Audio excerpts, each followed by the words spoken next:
Confusion, and the heat was just unbearable.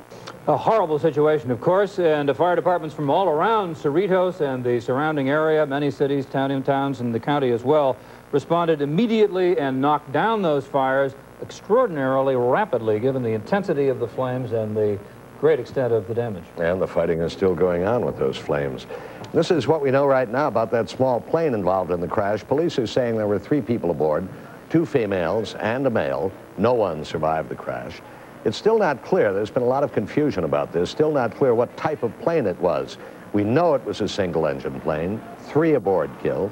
It came hurtling down from the sky, some said almost in a direct nosedive down, landing upside down on a playing field at Cerritos Elementary School, that field we told you about earlier, where a Little League game was in progress at the time. Police believe that all 3 victims were from Seal Beach.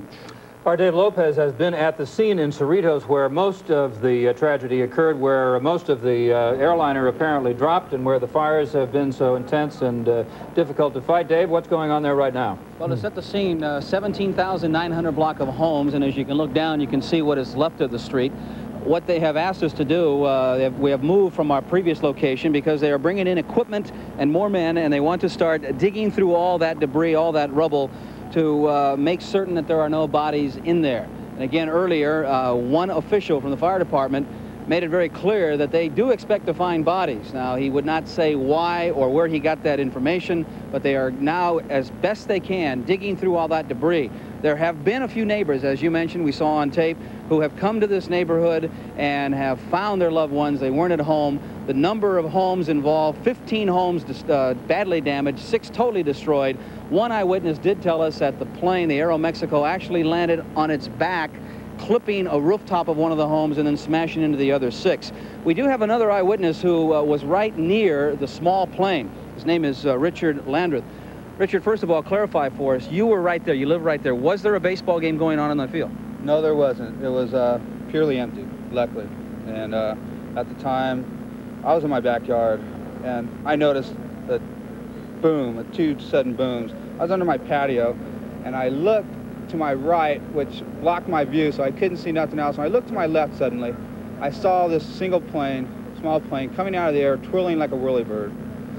And at that time, my first thought was, it's coming down pretty slow. You can make it over there in time, maybe to pull someone out of the wreckage. And I'm only 2.5 blocks away, and when I did reach the wreckage, I was the first one there, and there was just no chance of survival. How close did you get to the plane? I was like from me to you, sir. And there was no fire? There was no fire. You know, that's what really amazed me. There was no fire. There was no really big fumes. I was for a minute there engulfed by the alcohol, you know, the fumes, and I suddenly got a little dazed. That's why I walked away from the plane. But before I walked away, I saw the 2 bodies, 3 bodies actually, and there was an off-duty officer that came up, and I told him yes, they're deceased, and there's just no way about it. Did you in any way know that there was another plane involved, an Aeromexico jet or any kind of jet? Yes. When I was running down the street, I noticed a lot of black smoke coming up over here by my friend's house. And with that, I knew there's just no way that I could reach over there to even help anybody. You know, I'm not saying that there was going to be any survivors. I just noticed there was black smoke and there was going to be a lot of havoc. So my first instinct was to run over to where the small plane was landing, because I noticed where it landed in its general direction. And when I did reach that area, it was pointing south. The driver was pointing south towards the beach, and there was just no surviving. And at that time, all I could do was just pray for him, and the officer just started directing traffic out of the school. Richard, thank you very much for telling us about that. Again, we're just talking to Richard Landreth, who actually saw the smaller plane, the Piper prop, I guess, for lack of a better way. I've been inadvertently calling it a Cessna, but I now stand corrected. It is a Piper, as you gentlemen have been saying. And he said no survivors. It fell out of the sky, whirling down, landing on a baseball field near an elementary school. No game in progress. We at first thought there might have been a ball game going on. That's it from the scene now. I'm Dave Lopez. Yes. Back to you in the studio, gentlemen. David, the confusion is certainly understandable about Piper, Cessna, or whatever it was.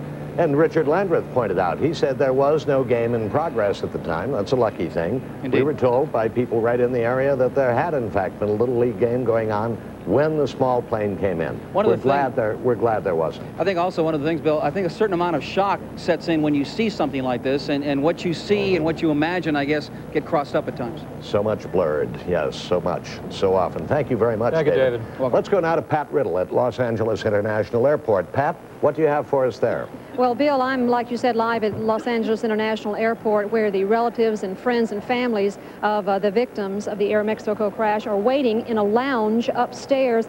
The Aeromexico officials are right now in the progress of confirming the names to the families, and right now I have with me Rodolfo Casparius, who is the regional director for Aeromexico.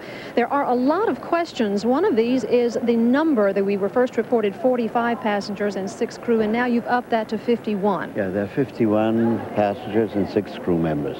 They were on board. What was the question about the larger number of passengers? Well, there were some last-minute passengers in Guadalajara, apparently, some bystanders who are checked in after the flight is closed. And normally that does not affect us because we get the names anyhow a little later.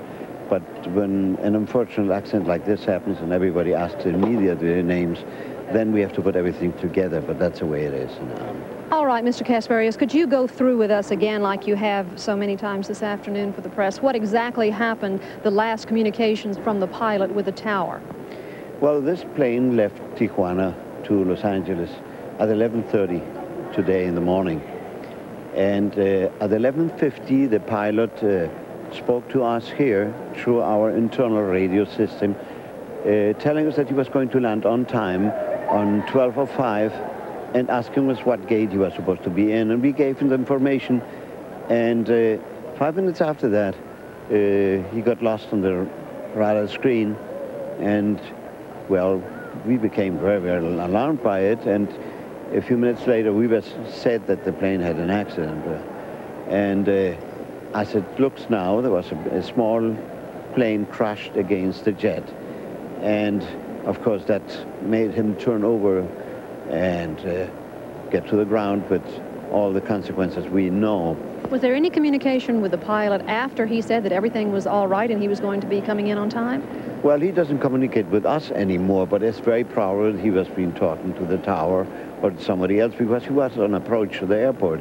Because 15 minutes before, if you take consideration that you have to taxi about 5 minutes, means that he was 10 minutes away from it, which was the case. He was over Orange County, which means it's very, very close to the airport already. You have not heard, though, from the towers if he said anything after he communicated with you? No, we have been taking care more of the people than going into the details because there will be an investigation done anyhow, and we are more concerned about the people who were here and the people who are asking for their relatives or friends or families, and which is a terrible thing, and also our employees on board. And we all feel very sorry for everybody who had this terrible accident. Mr. Casparius, speaking of those people, what have you been doing for them, and how did they take the news when you first told them about it? Well, I think it's not easy to take. I mean, when you expect somebody here and all of a sudden you realize that something happened, people at the beginning keep on having a great hope that one way or another the families were not on board. And when we told them the names of the people, well, it was not easy to take. It was not either easy to say. It must not have been easy for anybody, and it hasn't been this afternoon. Thank you very much, Mr. Casparius, for being with us here. And we'll get more as the evening goes on. Right now, again, to reiterate, they're going to be notifying the next of kin. They're in the process right now, and we have a phone number. If anyone is very curious and have a curious that it was somebody on the flight, Aeromexico, whether it was this one or not, you can call 213-6